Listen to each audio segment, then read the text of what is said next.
Hey everybody, good morning, and welcome to this breakfast episode of No Easy Feast, where I'm going to be making two things, apple rings and French toast. First off, we're going to start off with apple rings because they take a bit longer. And we're going to start by cutting them in the wrong way, cutting them horizontally and then coring them to create these nice, they're pretty little apple rings, just like the name would kind of entail. These are one of my grandfather's and grandmother's recipes, and it's something that I definitely remember from any time I went over the river and through the woods to... Okay, that was a bad joke. It's basically just with pancakes or waffles or French toast. This is just a great Sunday morning breakfast food that I always remember from whenever I went to my grandmother's house. So we're going to get those browning in a little bit of melted butter.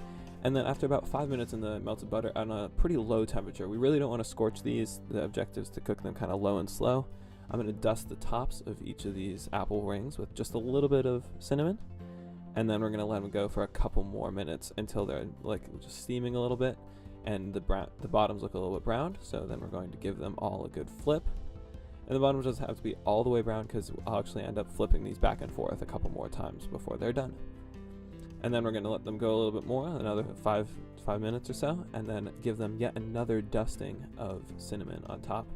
And just a little bit, because the way my grandmother actually did it is she'd make the apple rings first with no cinnamon on top at all, and then when they were done she'd put cinnamon on them. But I kind of like doing it as you go.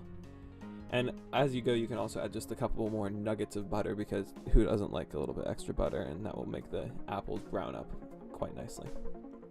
Just keep them moving around a little bit. You don't want to let these scorch up, but a pretty a kind of sugary film might form on the bottom of your pan, but that's okay, don't worry about it too much.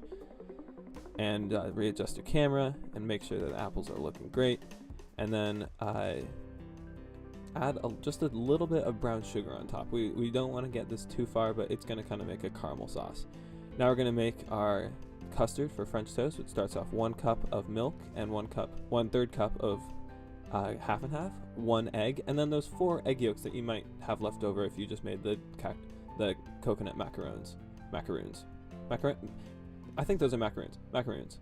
And then I'm going to add just a little bit of cinnamon. I'm just eyeballing it because, like you may have noticed, I really don't like to measure too much. Just a tiny bit of cloves. These are really powerful.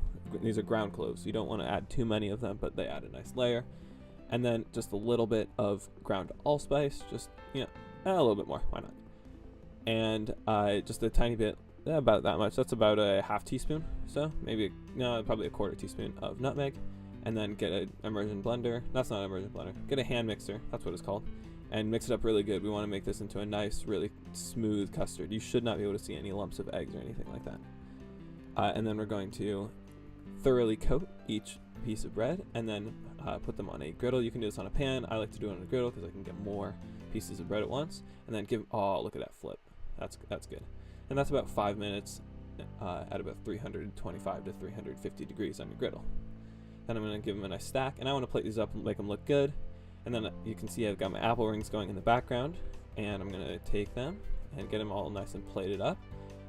And so there's a French toast that's 6 pieces with 1 full apple on top.